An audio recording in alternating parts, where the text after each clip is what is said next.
যে শুনি ঘটনাটা কি। ও ভাই আচ্ছা আচ্ছা শোনেন তো শোনেন, আমি এখনো কেবল ভূমিকা দিচ্ছি, আমি কেবল ভূমিকাই দিচ্ছি। বসেন।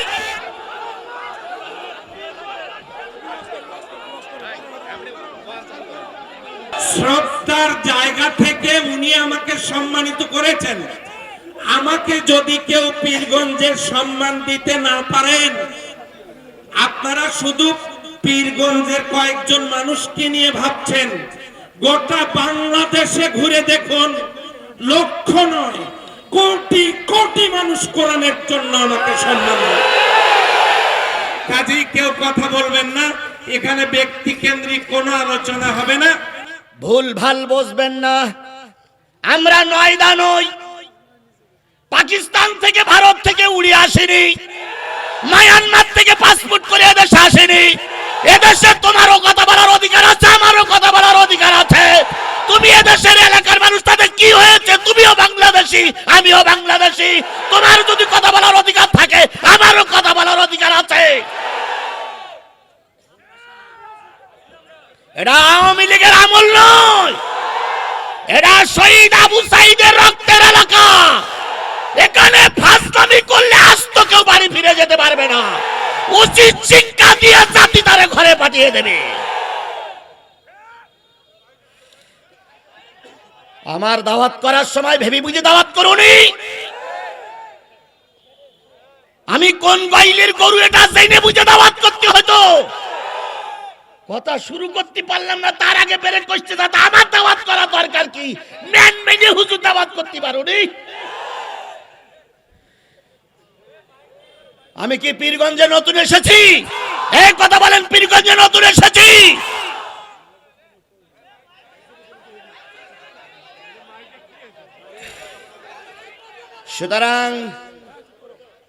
সুতরাং নেতা নির্বাচন করা যদি ফরজ হয়, সেই ফরজ সিদ্ধান্ত জেনে বুঝাই নেব। কারো রক্ত চক্ষুর কাছে আমরা মাথা বিক্রি করব না।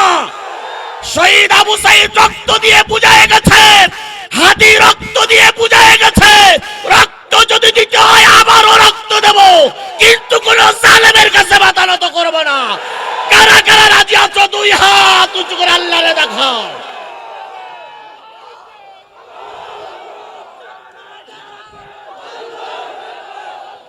হয়েছে হয়েছে হয়েছে। আল্লাহ আমাদের বোঝার তৌফিক দিক, আল্লাহ আমাদের বোঝার তৌফিক দিক, আল্লাহ আমাদের বোঝার তৌফিক দিক। বাংলাদেশের অনেক নেতা বিদায় হয়ে গেছে, আবার অনেক নেতা বিদায় হবে, এখনো হচ্ছে। 2 দিন আগে বাংলাদেশের 3 বারের প্রধানমন্ত্রী, আপসীন নেত্রী, তিনি বিদায় নিয়ে চলে গেছেন। কথা বলেন ঠিক না বেঠিক? বাংলাদেশের ইতিহাসে এত বড় জানাজা আর কেউ দেখিনি। বিশাল জানাজা দিয়ে তাকে বিদায় দেওয়া হলো। সবচেয়ে সৌভাগ্যের লক্ষণ হলো, সবচেয়ে ভালো লক্ষণ হলো নিজের সন্তান তার মাকে কবরে রেখেছে। আর একটা ভালো দিক হলো তিনি সারা জীবন আলেম ওলামাদের পক্ষে ছিলেন, তাই তার মরার লাশটা আলেম ওলামাদের কাঁধের পরে চড়েই কবরে গেছে। মিজানুর রহমান আজারি বাংলাদেশের একজন বড় বক্তা, তিনি কাঁধে নিয়েছেন ম্যাডাম খালেদা জিয়ার লাশ।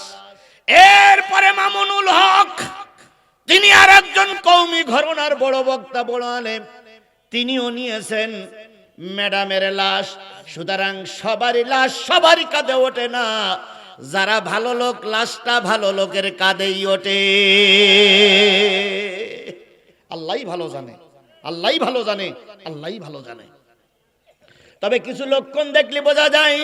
আমি যে জিনিসটা বোঝাতে চাচ্ছি, সর্বপ্রথম বাংলাদেশে শহীদ প্রেসিডেন্ট জিয়াউর রহমানের জানাজা বড় হয়েছিল, এরপরে সাইদির জানাজা বড় হলো, এরপরে হাদির জানাজা বড় হলো, তারপরে খালেদা জিয়ার জানাজা বড় হয়েছে। কথা বলেন ঠিক না বেটি?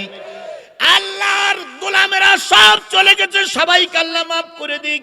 শহীদ প্রেসিডেন্ট জিয়াউর রহমান বেশি দিন দেশে ক্ষমতা থাকতে পারেনি, শহীদ প্রেসিডেন্ট জিয়াউর রহমানের কোন আমল যদি আল্লাহ কবুল না করে, একটা আমল যদি আল্লাহ কবুল করে, ওই আমলের বিনিময়ে আল্লাহ তারে মাফ করে দিতে পারে। সেটা হলো তিনি একবার হজ করতে গিয়েছিলেন, যেয়ে দেখলেন মক্কা নগরীতে আরাফাতের ময়দানে শুধু ধুধু বালি, কোনো গাছ নাই, কোনো গাছ নাই। তাই তিনি দেশের থেকে কিছু নিম গাছের চারা নিয়ে যেয়ে সেখানে লাগাইছিলেন। এখন যারা হজ করতে যায় ওই নিম গাছের ছায়া তলে বসে তারা দোয়া করে চলে আসে। ও আমার জাতি, যদি শহীদ প্রেসিডেন্ট জিয়াউর রহমানের কোন আমল কবুল না হয়, শুধু এই গাছ লাগানো আমলটা যদি কবুল হয়, ওর সিলাই করে আল্লাহ মাফ করে দেবে। এবার আসেন আল্লামা সাঈদী যখন জাতীয় সংসদে এক সময় ছিলেন, তখন এমপি ছিল মাত্র 3 জন। উনি 17 জন 18 জন সময় ছিল, আবার 3 জনের সময় ছিল। উনি যখন 3 জন এমপি ছিলেন তখন আওয়ামী লীগ ক্ষমতায়। আমি কোন রাজনীতি দলের কথা বলতেছি না, শুধু বুঝাতে চাচ্ছি ভালো লোকের মর্যাদারা কোথায়। উনি 3 জন এমপি, আমি রুকুর কথা বলতেছি, 3 জন এমপি থাকা অবস্থায় দেখলেন যতগুলো এমপি মন্ত্রীরা জাতীয় সংসদে ঢোকে সবাই মাথা নিচু করেই ঢোকে। তার মানে রুকু করে স্পিকারকে, মাথা নিচু করে স্পিকারের কাছে, অথচ আমার মাথাটা নত হবে কার কাছে? ইয়া আইয়ুহাল্লাযীনা আমানুর কাউ, তুমি ইমানদার, মাথা নত হবে আল্লাহর কাছে, দুনিয়ায় কোনো নেতার কাছে নয়। আল্লামা সাঈদী দেখলেন এটা তো শিরক। এই শিরক যদি চলতে থাকে জাতি তো শিরকের ভিতর জড়াই পড়বে। উনি দাঁড়িয়ে বললেন, স্পিকার সাহেব, কাজটা ঠিক হচ্ছে না। কেন? আল্লাহ নিজেই বলেছেন ওয়ারকাউ ওয়াসজুদু ওয়াবুদু রাব্বাকুম, সুতরাং রুকু করব আল্লাহর জন্য, আপনার জন্য নয়। স্পিকার সাহেব বলেন, মাওলানা সাহেব লিখিত দেন। লিখিত দিলেন, আলোচনা হলো। স্পিকার বললেন, গেট ভাঙো, নতুন করে গেট তৈরি করো। আজকের থেকে কোনো এমপি মন্ত্রী আর মাথা নিচু করে স্পিকারের কাছে মাথা নত করে ঢুকবে না। সেইখান থেকে আজও পর্যন্ত জাতীয় সংসদ সংস্কার হয়ে একজন এমপি আর মাথা নিচু করে ঢোকে না। ওরে ভাই, 3 জন মানুষ যদি জাতীয় সংসদে যেয়ে গোটা জাতীয় সংসদটা যদি শিরক মুক্ত করে, ওইখানে যদি আবার কিছু হুজুর পাঠাতে আমরা পারি, হয়তো বাংলাদেশ শিরক মুক্ত হয়ে যাবে।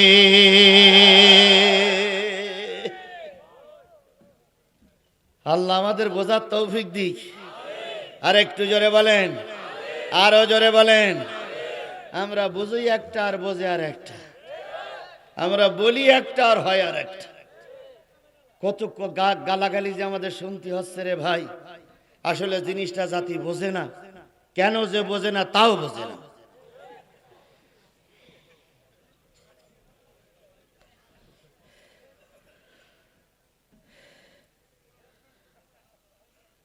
তাহলে রুকু করব কার জন্য? আরো জোরে বলেন। বাদশাহ আকবর নাম শুনেছেন? উনি একটা ধর্ম চালু করেছিলেন, আকবরে এলাহি। উনি ওনার দরবারে রুকু সেজদার প্রথা চালু করলেন এবং উনি বললেন, উনি একথা বললেন যে তাজিমি সেজদা করা যায়। আমাদের দেশেও কিছু হুজুররা ওই ফতোয়াই দেয়, আছে না? তাজিমি সেজদা করা যায় না। আপনি আপনার মায়ের পায়ে হাত দিয়ে সালাম করবেন, তবুও মাথাটা উঁচু থাকবে, কারণ এই কপাল আল্লাহর জন্য, এই কপাল আর কারোর জন্য নয়। বাদশাহ আকবর তাজিমি সেজদা চালু করলেন। কিছু হুজুররা ফতোয়া দিল এটা জায়েজ। আজকে কিছু হুজুরাই ওই একই কায়দায় ফতোয়া দিয়েই যাচ্ছে। বিশ্বাস করো মুসলমান, হুজুররা হুজুরদের পক্ষে না থাকার কারণে হুজুররা মার খায়। যদি সব টুপিওয়ালারা এক থাকতো, কোন জালেমের বাচ্চা চোখ রাঙাই কথা বলতে পারতো না।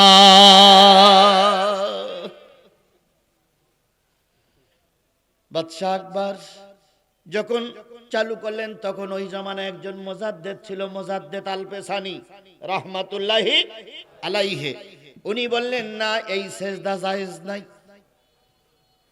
হুজুররা বললেন আপনি একা একা ফতোয়া দিয়ে কিছুই করতে পারবেন না। ওরে বাবা, বেশি লোক লাগে না, শহীদ আবু সাইদির মতন একজন লোক হইলেই ময়দান দখলে এসে যায়। লোক দিয়ে কি করবেন আপনি? ময়দানে একটা গুলি করলে যদি সব কাগের মতন পালিয়ে চলে যায়, ওই লোক দিয়ে কোনো কাজ হবে না। মানুষের মতন মানুষ হলে 313 জনই যথেষ্ট।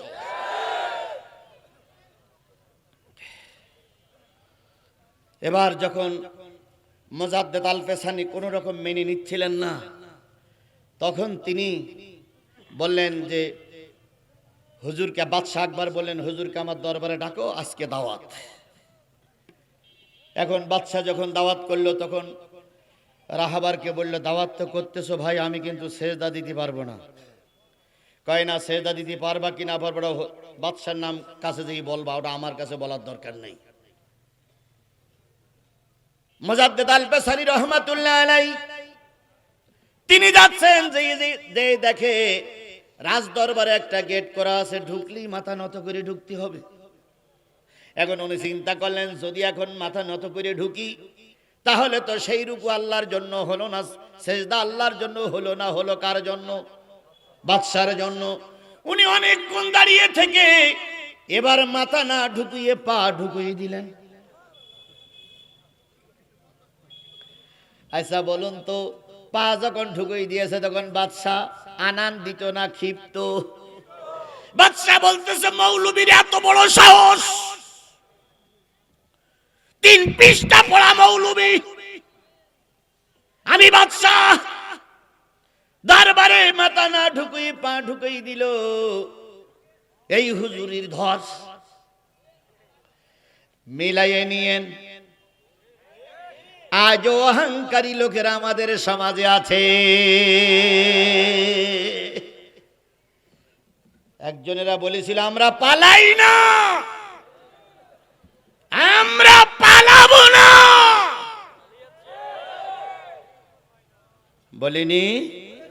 বলিনি?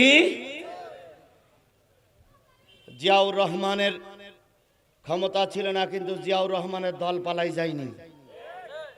বাংলাদেশ জামাত ইসলামের নেতাদের ফাঁসি দেওয়া হয়েছিল, নেতারা পালিয়ে যায়নি।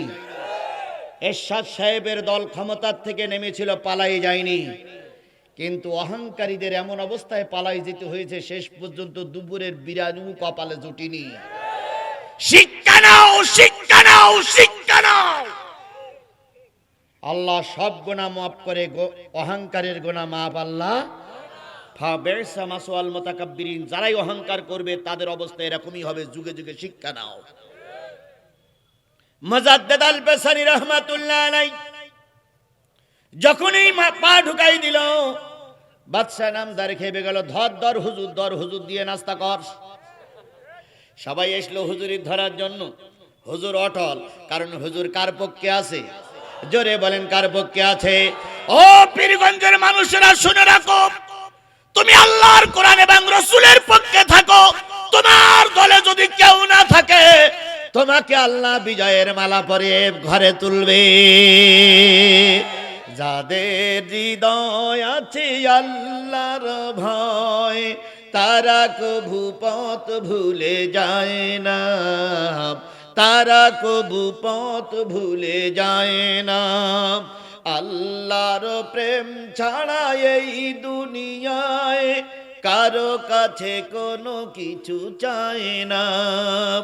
রাতের আধারে যারা সেজদাতে রয়, দু চোখের অশ্রুতে নদী যেন বয়।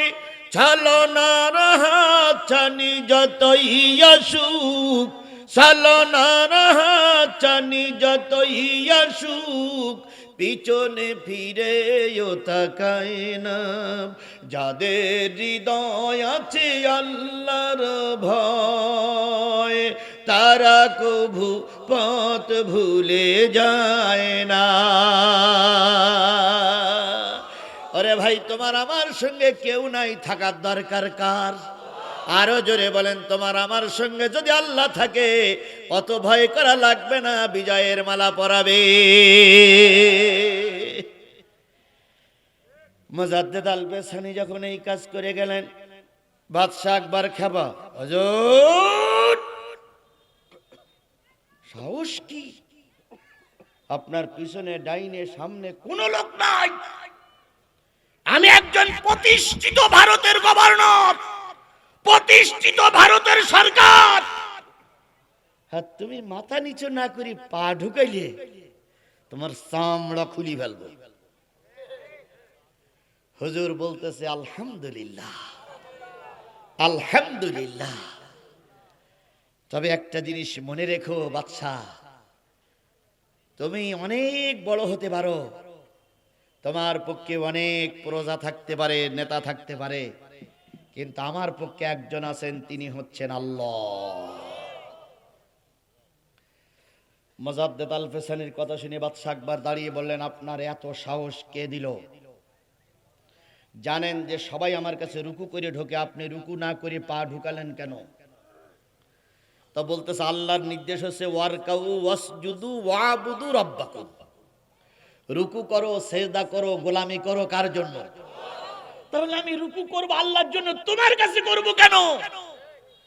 তখন বলতেছে ওই হুজুর ফতোয়া দেশে জায়েজ, এই হুজুর ফতোয়া দেশে জায়েজ, এই হুজুর ফতোয়া দেশে জায়েজ।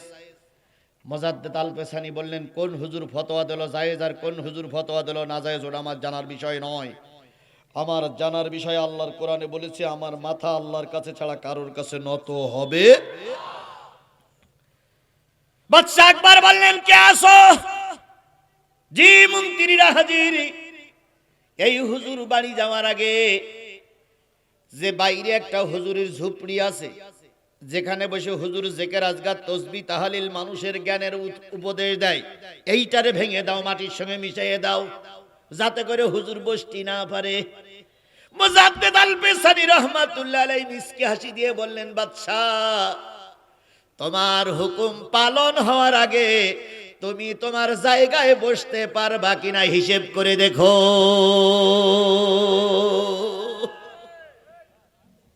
বাদশাহ আকবর কয়, 3 পৃষ্ঠা পড়া মৌলবি কি বলে রে?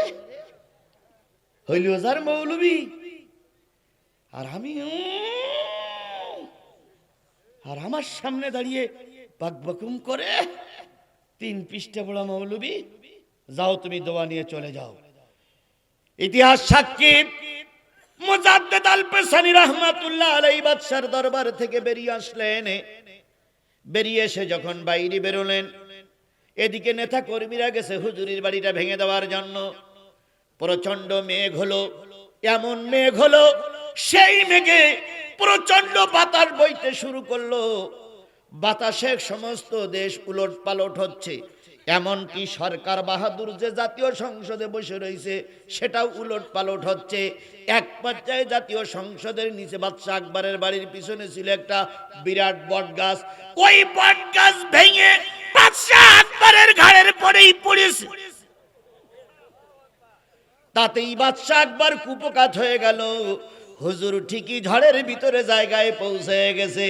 এবার বাদশা যখন ঝড় থেমে গেল, সবাই যেয়ে দেখলো হুজুরের মারের জন্য সেনা পাঠানো হয়েছিল, হুজুর বেশি আছে, আর যিনি হুকুম জারি করেছিল তিনি বট গাছের তলায় কুপকাত। সেই আল্লাহ আজও আছে না নাই? মনে হয় বাংলাদেশে নাই, পীরগঞ্জে কি আছে? তাহলে কিসের ভয় করো? ভয় পেতে হলে আল্লাহরে ভয় করো। আল্লাহ যদি সাথে থাকে অন্য কারোর দরকার নাই। কথা ক্লিয়ার? কথা ক্লিয়ার? তাহলে আমরা রুকু করব কার জন্য? সেজদা করব কার জন্য? ইবাদত গোলামি করব কার জন্য? তাহলে আমার সব কাজটুকু যদি ইবাদত গোলামি যদি আল্লাহর জন্য হয়, আগামী তো আমরা নিয়ত করব যাতে গোলামিটা আল্লাহর হয়, অন্য কারোর না হয়। আল্লাহ আমাদের সহায় হোক, আল্লাহ আমাদের পরে রহমত নাজিল করুক। সকলে মিলে বলেন আমিন। আমি যে এতক্ষণ ধরে কি বললাম আপনারা কি কিছু বুঝতে পেরেছেন না পারেননি? তারপরও যাওয়ার সময় বলবে হুজুর বুঝতে পারলাম না। যদি না বুঝতে পেরে থাকেন তো বিয়ে না করলে বিয়ে করার দরকার নাই, কারণ এরপরও যদি না বোঝো তাহলে তোমাদের ছেলে মেয়ে হবে বলে আমার মনে হয় না। আর কোরআন হাদিসের কথা বলার পরে যদি কেউ না বোঝে, বিয়ে করেছে ছেলে মেয়ে হয়েছে, আমি চিন্তা করি এ কোরআন হাদিস এত কিছু বলার পরও বুঝলো না, ও ছেলে মেয়ে হইল কি করে? তাহলে আমরা কোরআন হাদিস মেনে চলবো তো ইনশাল্লাহ? আচ্ছা বলুন তো, এই যে নেতা আর এই নেতা, দুই নেতা এখানে বসে আছে, এই দুই নেতাই ছিল কিন্তু এক প্ল্যাটফর্মে। ইয়াও নেতা মামলার আসামি, ও নেতা মামলার আসামি, দুই নেতা এক মশারির ভিতরে থাকলো, একই কেসে মামলা খাইলো। তখন কেউ কারোর বিপক্ষে ছিল না, এক পক্ষে ছিল। এখন নতুন একটা দেশ গঠন করতে গেলে একজন আর একজনের বিরোধিতা যদি করি, ভারত আবার ঘাড়ের পরে চেপে বসবে। জামাতের আমির ডক্টর মোহাম্মদ শফিকুর রহমান আজকে গেছে হলো তারেক জিয়ার কাছে। তারেক জিয়ার কাছে যেয়ে তারেক জিয়ার কি বলে কোলাকুলি করতেছে, সান্ত্বনা দিচ্ছে। তাহলে তারেক জিয়া বিএনপির লিডার আর ডাক্তার মোহাম্মদ শফিকুর রহমান দুই লিডার কোলাকুলি করতে পারে, আমরা কেন পারি না?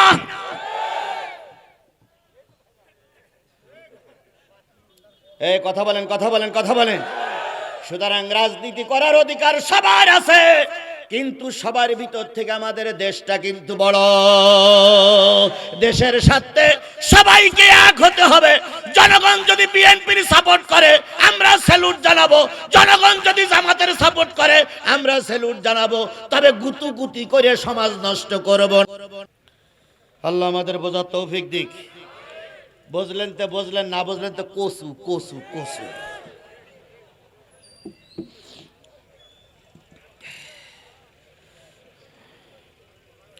লাআল্লাকুম তুফলিহুন, যদি রুকু করো, সেজদা করো, গোলামি করো আল্লাহর জন্য, তাহলে আল্লাহ তোমাদের সফলতা দান করবে। সুবহানাল্লাহ।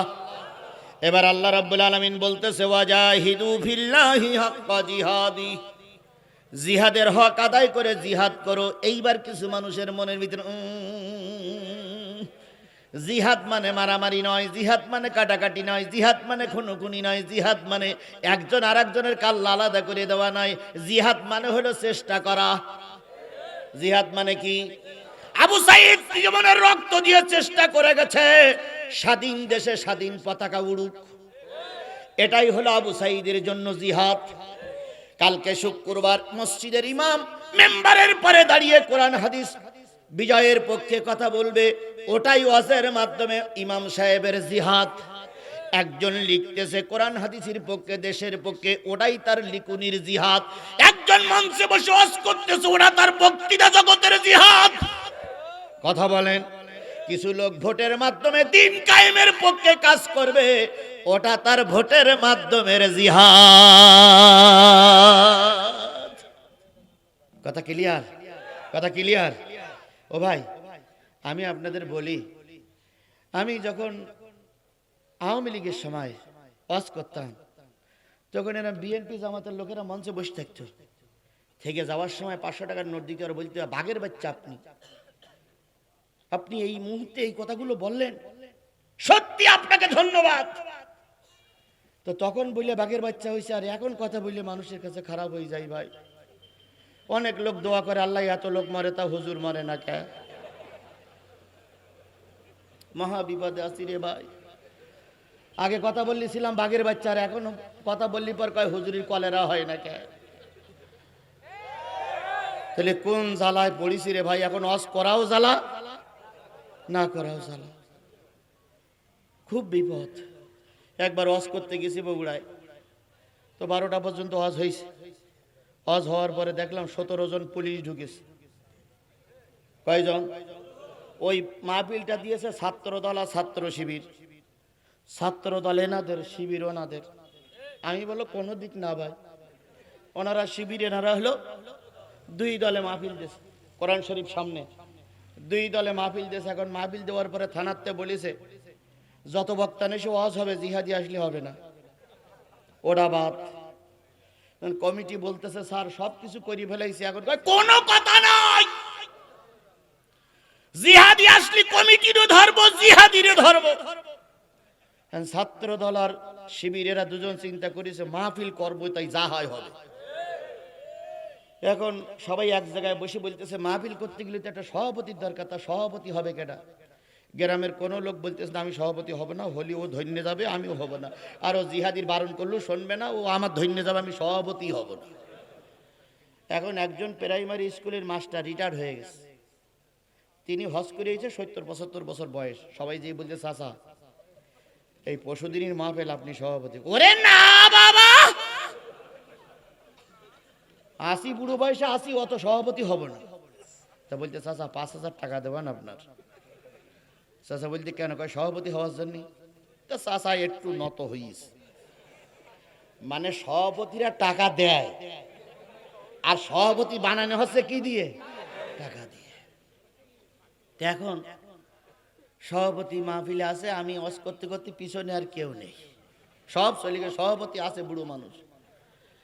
আমি বলতে মুরব্বী কি খবর? কাছে চালান আর কি করব, সভাপতি যখন হইছে কি আর করবো, দেখা যাক কি হয়। ইরির ভিতরে ভাই কোরআন শরীফ সামনে, ইরির ভিতরে 17 জন পুলিশ ঢুকেছে, প্রত্যেকটার মাথায় হেলমেট। এখন পুলিশ যখন গেটে এসে প্রথম গেটের দিক ঢুকতে, তখন সভাপতি বলতে হুজুর হুজুর হুজুর পুলিশ। তা আমি বলতেছি থামেন। কাছে হুজুর পুলিশ। আরে থামেন না, ধরলে আমার ধরবে। তো ও লোক একটু শক্ত টক্ত হয়ে বসার পরে এই অবস্থা বলে আমি মাইকালার এসেই বলেছি খোকা শোন, আজকের মাহফিলটা খুব রিক্সের, তা তুই সবসময় আমার দিক খেয়াল করবি। আমি যেই তোর চোখ মিটকি মারবা সেই তুই লাইট অফ করে দিবি, আর কিছু করিস না করিস। আমি মঞ্চে দাঁড়িয়ে বলো তুই সঙ্গে সঙ্গে লাইট অফ করবি, আর কিছু হোক আর না হোক। এখন ও আমার দিক তাকাই এসছে, পুলিশ আসতেছে। এখন পুলিশ 2 পা নিচে আর 2 পা যখন ওপরে দেশে, তখন আমি ওর দিক চোখ মিটকে হলাম, ও দেশে লাইট অফ করে। যেই দেশে লাইট অফ করি সেই আমি আর থাকালো সুযোগ একখান পাইছি না ভাই। হ্যাঁ, একটা পাকার পার মানে কি, এইখান থেকে উঠে পিছনের কাপড় ছিঁড়ে মারিছি লাভ। আর ও পাশে আছে ছাত্র দল আর ছাত্র শিবির, তখন এক ছিল, আর এখন একজন আর একজনের বুত হচ্ছে। তো যাই ওরা আমার উঁচু করে ধরে নিয়ে চলে গেল, ওর মধ্যে লাইট দিচ্ছে। লাইট দেওয়ার পরে পুলিশ এসেছে, আরো কজন এসে সভাপতির বলতে হুজুর কই? তো সভাপতি বলতে এখানেই তো ছিল, এই চেয়ারেই তো ছিল। তো বলতে গেল কানে? সভাপতি বলতে চোখ রাঙাবেন না, হুজুর তো ওই সিঁড়ি বেয়েই চলে গেছে, আর আপনি তো সিঁড়িতে দাঁড়াইছিলেন, তাহলে হুজুর গেল আপনি দেখতে পেলেন, আর আমার এখন হুজুর খুঁজতেছেন, হুজুর কই হুজুর কই? সভাপতির কাছে মুখ পেল না। এবার মাইকলা যে বলছে এই লাইট অফ করলি কেন? সেই ভাগে হুজুর পালাইছে। তখন বলতে স্যার আমি লাইট অফ করিনি, লাইট অফ করিস আপনার সরকারে। স্যার বিদ্যুৎ কেন্দ্রের থেকে এই কারেন্ট অফ করে দিয়েছে, লাইট অফ হয়ে গেছে। আমার ধমকান কেন? পুলিশ তখন আর একজন পুলিশের বলতে এ বক্তা এত চালাক, এর ধরা খুব মুশকিল। ও ভাই আমি কথাটা এই জন্য বললাম, যখন আমরা সবাই এক ছিলাম তখন জীবনের ঝুঁকি নিয়ে কাজ করেছি। কথা বলেন ঠিক না বেঠিক? আজও যদি সেই ঝুঁকি নিতে হয়, আজও যদি মঞ্চ অপমানিত হতে হয়, আজও যদি রাজপথে রক্ত দিতে হয়, তাহলে শহীদ আবু সাঈদ জীবন দিল কেন? কেন 2000 মানুষের রক্ত ঝরল? সুতরাং রাজনীতি যার যার দেশ সমাজ, দেশের ব্যাপারে সবাইকে ঐক্যবদ্ধ হয়ে থাকতে হবে। কথা বলেন ঠিক না ঠিক? আল্লাহ আমাদের ঐক্যবদ্ধ হয়ে থাকার তৌফিক দান করুক। আরো জোরে বলেন আমিন, আরো জোরে আমিন। আজকে কয় তারিখ? না কয় তারিখ? আমার অস ছিল কয় তারিখে? 1 তারিখ শেষ।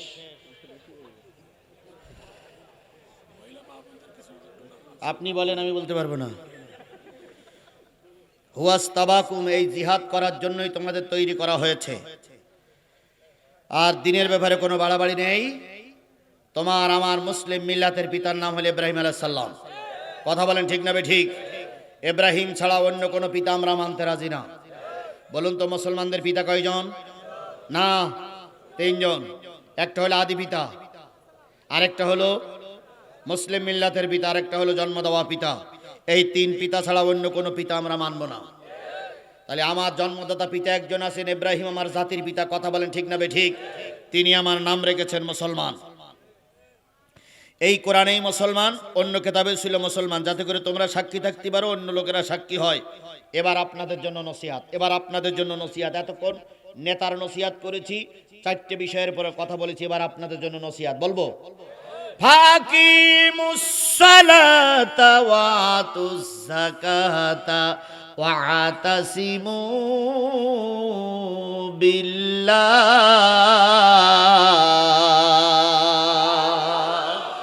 হাজার হাজার নারী পুরুষ, হাজার হাজার শ্রোতা আওয়াজ শুনতেছ, তোমাদের জন্য কোরআনের নসিহত হলো। রাত 12টা বেজে গেছে, বাড়ি যাওয়ার পালা।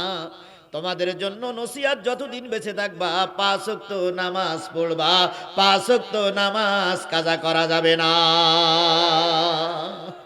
এখন আপনি 5 ওয়াক্ত নামাজি, নেতা যদি হয় বেনামাজি, আল্লাহর কোরআনে স্পষ্ট করে বলতেছে বেনামাজি যেখানে যাবে তোমাকেও সেখানে যেতে হবে। সুতরাং যে দলে বেশি নামাজি, যারা বেশি নামাজ পড়বে, কথা দিলাম সেই দলে থাকবো, বেনামাজির দলে থাকবো না। এটা কি আমার কথা না আল্লাহর কথা? এই কথা বলেন কার কথা?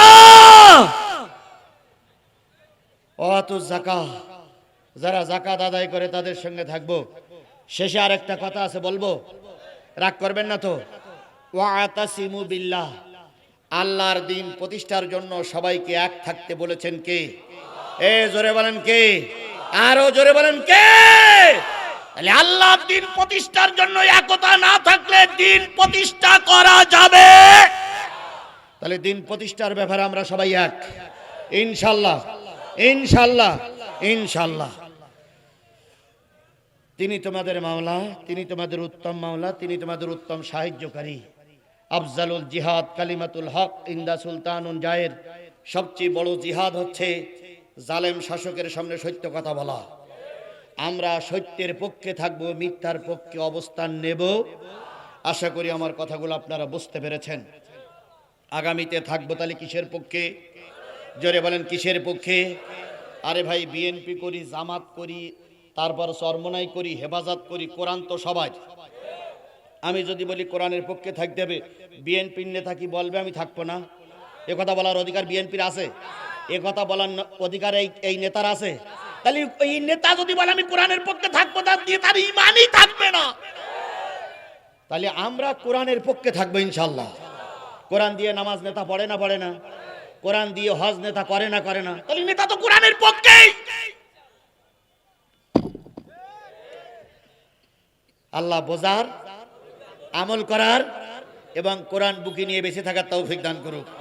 মা বোনেরা যারা এসেছেন 5 ওয়াক্ত সালাত আদায় করেন, পর্দা পুশিদা মেনে চলবেন, কোরআন মেনে চলবেন, আমিন। ও মাদক, মা বোনেরাও না এখানে মাদক, আল্লাহু আকবার, এটা খুব খারাপ শব্দ, এটা খুব খারাপ কথা। ও ভাই, মাদক খাওয়া সেই পায়খানা খাও। পায়খানা খালি তো মাপ হবে, মাদক খালি মাপ হবে না। আমার নেতা বলে দিয়েছে, স্মরণ করাই দিয়েছে, মাদকের চালান নাকি এখানে চলছে। যদি আলেম ওলামারা দায়িত্ব নেয়, নেতারা যদি শপথ নেয়, মাদক উঠে যাবে। 2 নেতা শপথ নিক আমাদের সামনে, যে নেতাই ক্ষমতায় আসুক এখানে মাদকের ব্যবসা করতে দেওয়া হবে না। 2 নেতা একমত হবে যে মাদক আমরা করতে, মাদক খেতে দেব। বড় বড় নেতারা বলতেছে দুর্নীতি করব না, দুর্নীতি করতে দেব না। আপনারাও 2 পাশে 2 নেতা এই মর্মে শপথ হন, মাদক আমরা খাবো না, মাদক খেতে দেব না। চুরি আমরা করব না, চুরি করতে দেব না। সাদাবাজি করব না, সাদাবাজি করতে দেব না। দুর্নীতি করব না, দুর্নীতি করতে দেব না। বেনামাজি হব না, বেনামাজি থাকতে দেব না, দেব না, দেব না। আসসালামু আলাইকুম ওয়া রাহমাতুল্লাহি ওয়া বারাকাতুহু।